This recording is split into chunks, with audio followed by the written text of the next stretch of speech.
Selamat malam semua, Mas Mbak. Salam sejahtera bagi kita semua. Hari ini kita memasuki pertemuan kedua di mata kuliah PKN di materi Pancasila dalam perspektif sejarah perjuangan bangsa Indonesia. Mas Mbak semua, pastinya ini nanti kita akan banyak sekali membahas tentang sejarah perjuangan bangsa Indonesia. Oke, Mas Mbak semua, jangan lupa untuk hari ini di pertemuan kedua pastinya nanti Anda akan memahami perkembangan kerajaan kuno di Indonesia ya. Nah, di mana di kerajaan Hindu-Buddha di Indonesia merupakan bukti sejarah peradaban masyarakat Nusantara. Maksud dari kerajaan Hindu-Buddha itu sendiri adalah kerajaan-kerajaan yang memiliki corak agama Hindu atau agama Buddha ya.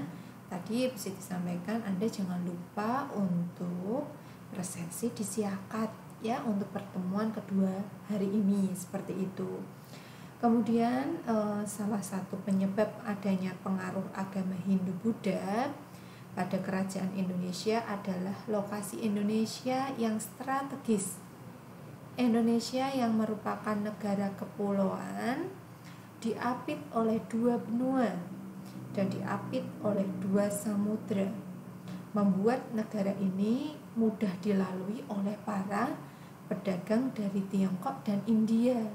Nah, inilah Mas Mbak semua yang Anda perlu ketahui di mana perkembangan singkat kerajaan kuno di Indonesia ya. Nanti Anda juga akan mengetahui ya candi apa saja yang pastinya akan candi yang kaitannya dengan peninggalan Hindu dan Buddha itu nanti pastinya ada ya. Jadi Mas Mbak semua akan kita kaji lebih lanjut di selanjutnya seperti itu. Bahwa kerajaan Hindu-Buddha di Indonesia, Mas Mbak semua, Anda ketahui kerajaan ini bercorak Hindu. Yang tertua di Indonesia adalah kerajaan Kutai. Beberapa sumber memperkirakan bahwa kerajaan Kutai itu mulai berdiri di sekitar tahun 400 sampai 500 Masehi di hulu Sungai Mahakam, Kalimantan Timur. Selain menjadi kerajaan Hindu yang paling tua di Indonesia, kerajaan Kutai pun dikatakan sebagai kerajaan Hindu tertua yang ada di seluruh Asia Tenggara. Salah satu bukti sejarah dari peradaban kerajaan Kutai adalah adanya prasasti Zupa. Mas Mbak semua, di mana untuk kerajaan Hindu-Buddha di Indonesia ini bahwa bercorak untuk Hindu itu tertua di Indonesia adalah kerajaan Kutai seperti itu ya. Kemudian kerajaan ini bercorak Buddha yang tertua di Indonesia adalah kerajaan Sriwijaya. Agama Buddha diperkirakan mulai masuk ke Indonesia pada abad ke-5 yang dibawa oleh seseorang dari Tiongkok yang bernama Fachen. Kerajaan Sriwijaya itu sendiri diperkirakan mulai berdiri pada abad ke-7. Kerajaan Sriwijaya mencapai masa kejayaannya di bawah pemerintahan Raja Balaputra Dewa. Bersama sang Raja Balaputra Dewa, Sriwijaya sangat berkembang di bidang ekonomi, pendidikan, dan juga budaya. Saat itu, Balaputra Dewa berupaya untuk membuat jalur armada laut yang kuat agar jalur pelayaran di Sriwijaya menjadi aman. Salah satu bukti sejarah dari kerajaan bercorak Buddha ini adalah adanya prasasti Kedukaan Bukit ya, Kedukan Bukit. Inilah Mas Mbak semua di mana Anda mengetahui bahwa jalur armada laut, ya, jalur armada pelayaran di Sriwijaya ini menjadi aman, ya. Inilah merupakan sejarah, bahwa ini merupakan bukti sejarah kerajaan yang bercorak Buddha. Kemudian selain prasasti, adapun peninggalan sejarah kerajaan Hindu-Buddha di Indonesia adalah berupa bangunan sejarah atau yang biasa kita sebut candi. Berikut adalah beberapa candi peninggalan sejarah kerajaan yang bercorak Hindu atau Buddha, ya, Hindu dan Buddha. Perlu Anda ketahui, Mas Mbak semua, bahwa peninggalan kerajaan yang bercorak Hindu di Indonesia di sini ada Candi Prambanan, Candi Dieng, Candi Gedong Songo, ya. Inilah merupakan peninggalan dari kerajaan yang bercorak Hindu di Indonesia. Sedangkan untuk candi peninggalan kerajaan yang bercorak Buddha di Indonesia, nah, ini ada Candi Borobudur, Candi Kalasan, Candi Mendut, ya. Ini merupakan candi peninggalan dari kerajaan yang bercorak Buddha di Indonesia. Mas Mbak semua, pastinya dari peninggalan kerajaan yang bercorak Hindu dan Buddha di Indonesia ini pastinya Anda sudah pernah mengunjungi di salah satu candinya, ya. Candi Gedong Songo juga dekat, ya, Mas Mbak semua, dari tempat kita seperti itu.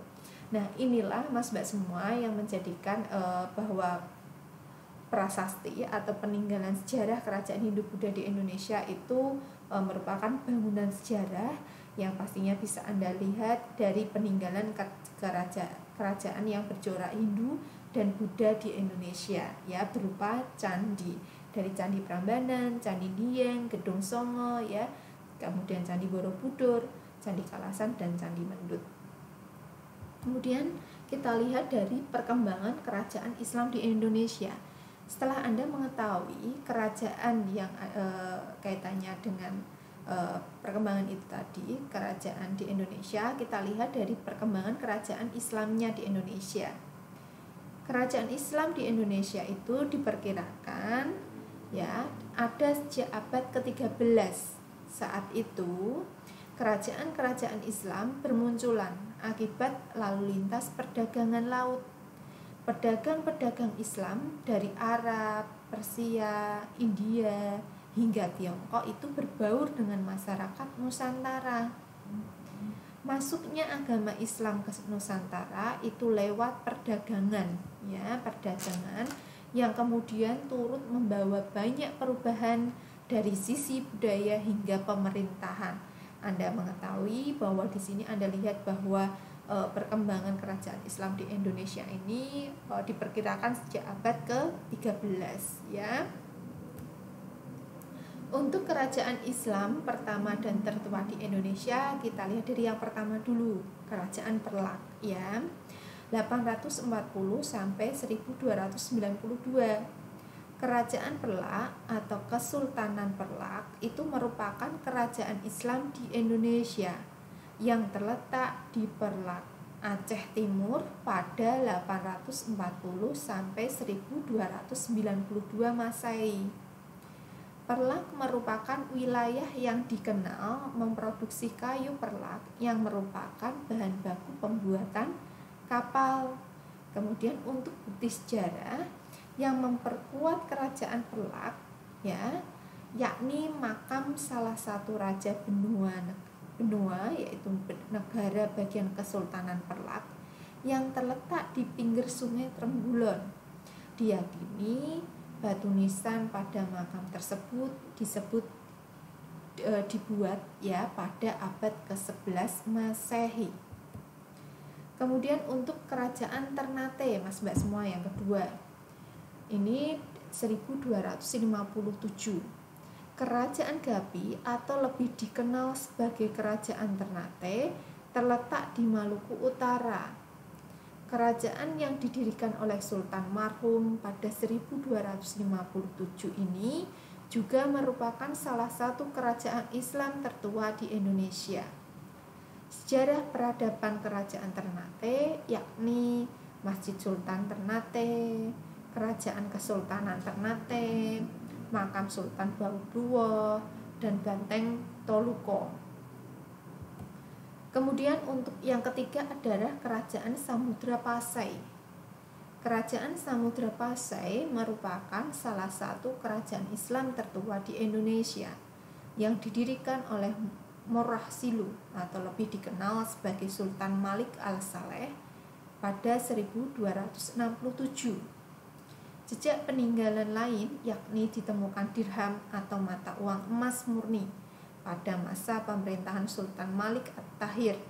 Kerajaan Samudra Pasai mengeluarkan dirham sebagai alat tukar secara resmi. Kerajaan ini runtuh pada 1521 akibat perebutan kekuasaan, perang saudara, dan diserang Portugis. 4 adalah Kerajaan Goa 1300 sampai 1945. Kerajaan Goa adalah kerajaan yang berkembang pesat di Sulawesi Selatan karena letaknya yang berada di tengah jalur pelayaran yang strategis. Di wilayah ini mayoritas dihuni oleh masyarakat suku Makassar. Kerajaan Islam Makassar ini gemar menyebarkan dakwah Islam. Masa puncak kejayaan kerajaan Islam Makassar ini ialah pada saat pemerintahan Sultan Hasanuddin. Sultan Hasanuddin adalah cucu dari Sultan Alauddin, Museum Bala Lampoa, Banteng Fort Rotterdam, dan Banteng Sumba Opu. Tinggal di wilayah maritim membuat sebagian besar masyarakat Goa bermata pencarian sebagai nelayan dan pedagang. Masyarakat Goa juga dikenal sebagai pembuat kapal pinisi dan lombo yang hingga kini terkenal hingga mancanegara. Beberapa peninggalan kerajaan Goa masih ada yang utuh hingga saat ini dan menjelma menjadi tempat wisata yang dilindungi seperti Masjid Tua Katangka, Istana Tamalate. Ini merupakan peninggalan dari kerajaan Goa.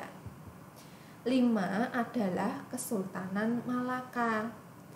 Kesultanan Malaka atau Malaka itu merupakan kerajaan Islam Melayu yang terletak di tanah Malaka.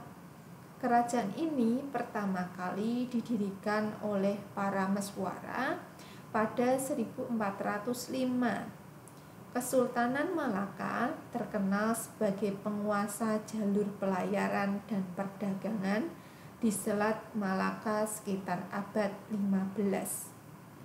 Peninggalan kerajaan Malaka yang masih berdiri sampai sekarang antara lain Masjid Raya Baitur Rahman Aceh dan Masjid Agung Delhi.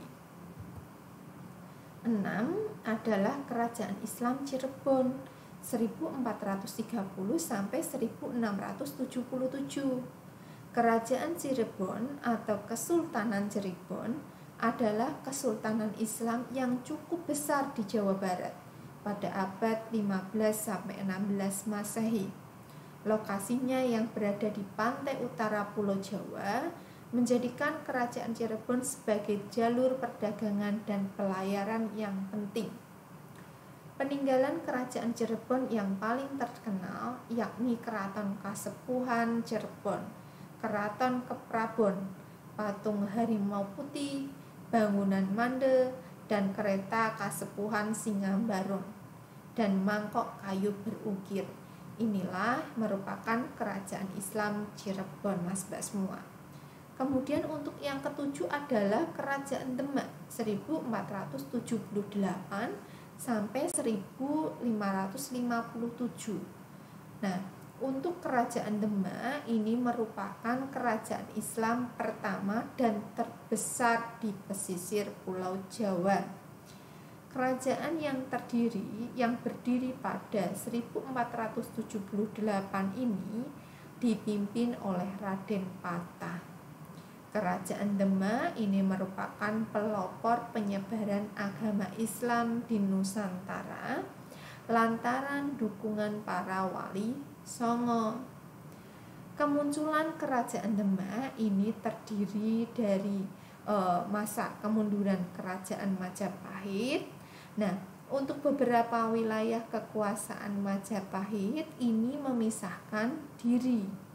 Ya, kita lihat kerajaan ini tercatat memiliki 5 raja tersohor yang pernah berkuasa, seperti Raden Fatah, Pati Unus, Sultan Trenggono, Sunan Prawata, dan Arya Panangsang.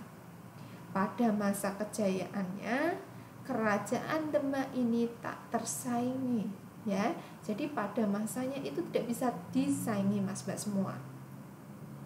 Kemudian kemunduran kerajaan Demak ini dipicu oleh perang saudara antara Pangenan Surowiyoto dan Trenggono yang berujung saling bunuh untuk merebut tahta.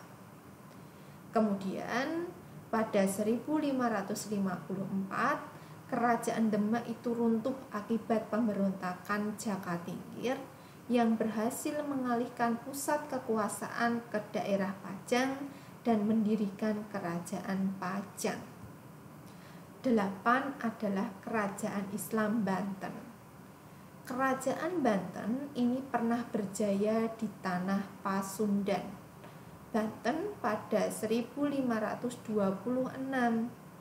Sultan pertama kerajaan Banten adalah Sultan Maulana Hasanuddin yang merupakan anak dari Sunan Gunung Jati. Ya. Runtuhnya Kesultanan Banten salah satunya itu diakibatkan oleh perang saudara anak dari Sultan Ageng Tirtayasa, yakni Sultan Haji, berusaha merebut kekuasaan dari tangan sang ayah. 9 adalah kerajaan Pajang. Kerajaan Pajang ini terdiri sebagai kelanjutan kerajaan Demak usai mengalami keruntuhan.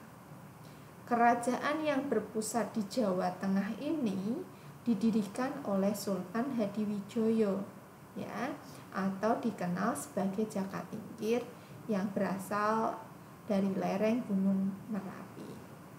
Jakatingkir merupakan menantu Sultan Trenggono yang diberi kekuasaan di Pajang. Usai merebut kekuasaan Demak dari Arya Panangsang, seluruh kekuasaan dan benda pusaka Demak itu dipindahkan ke Pajang. Jakatingkir mendapat gelar Sultan Hadiwijoyo, dan sekaligus menjadi raja pertama di kerajaan Pajang. Islam yang semula berpusat di pesisir utara, ya, Jawa, itu dipindah ke pedalaman, pastinya membawa pengaruh yang besar dalam penyebarannya. Semasa pemerintahannya, politik dan agama Islam mengalami perkembangan. Kemudian Jakatingkir melakukan ekspansi ke timur hingga Madiun, tepatnya di tepi aliran Sungai Bengawan Solo, ya. Pada tahun 1554, Jakatingkir mampu menduduki Blora dan Kediri pada 1577. Kemudian untuk bekas peninggalan kerajaan Pajang yang masih ada antara lain masjid dan pasar Laweyan, makam Sultan Hadiwijaya, dan kompleks makam pejabat Pajang.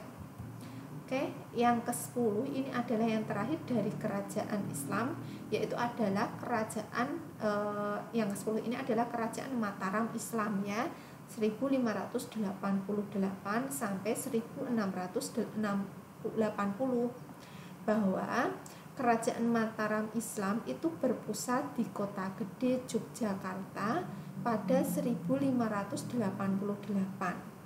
Kerajaan ini dipimpin oleh dinasti yang mengaku sebagai keturunan Majapahit, yakni keturunan Ki Ageng Sela dan Ki Ageng Pemanahan. Awal mula kerajaan Mataram Islam adalah dari Kadipaten yang berada di bawah Kesultanan Pajang dan berpusat di bumi Mentau. kemudian diberikan kepada Ki Ageng Pemanahan sebagai hadiah atas jasa yang diberikannya.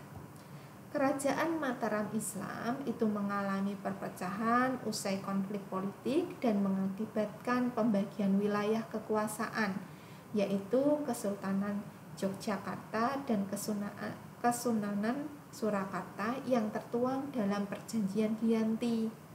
Peninggalan kerajaan yang hingga kini masih dapat dijumpai adalah Masjid Agung Gede Kauman, Masjid Kota Gede, Masjid Patok Negara Sultan Ploso Kuning, Masjid Agung Surakarta, dan Masjid Al-Fatih Kepatihan Solo, batas administrasi wilayah, dan aksara Jawa Hana Caraka.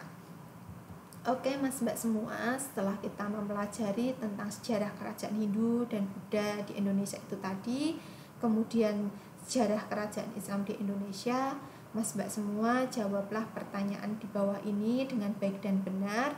Untuk pertanyaan yang pertama itu Anda menjelaskan sejarah kerajaan Hindu dan Buddha di Indonesia secara singkat saja. 2. Jelaskan secara singkat saja untuk sejarah kerajaan Islam di Indonesia, ya.